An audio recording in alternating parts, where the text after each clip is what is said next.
everybody. Simple, quick video today. Larry Lewis, appreciate the heads up on this one.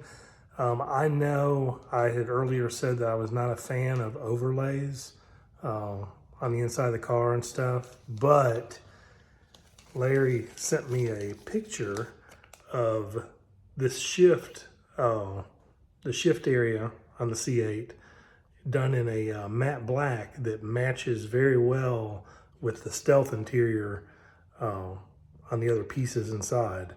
So, not very expensive on Amazon. I'll put the link in the description, but just gonna kind of show you where it's going and all that stuff and see what it looks like.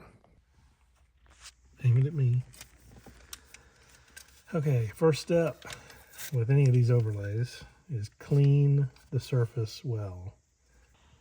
So just gonna wipe it all down.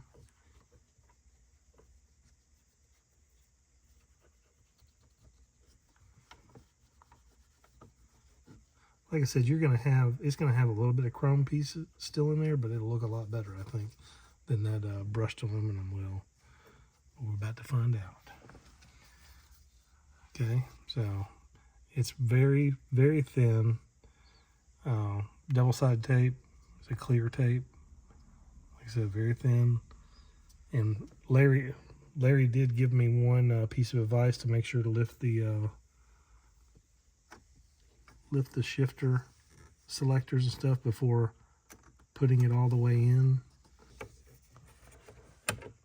There we go. Man, that really looks good.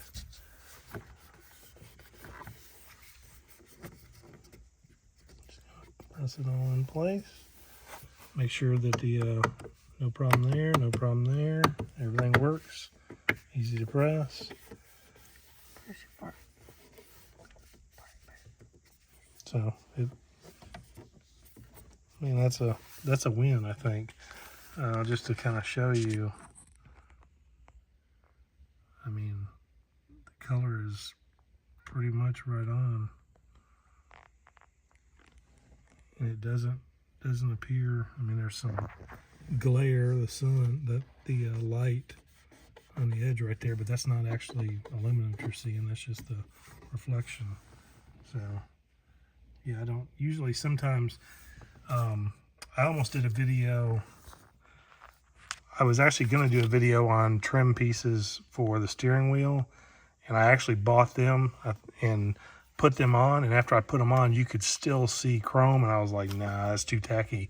But with this, that actually looks really good. You don't see it. It looks like it's part of the stealth kit. I'll put the link in the description in case you are interested in one of these.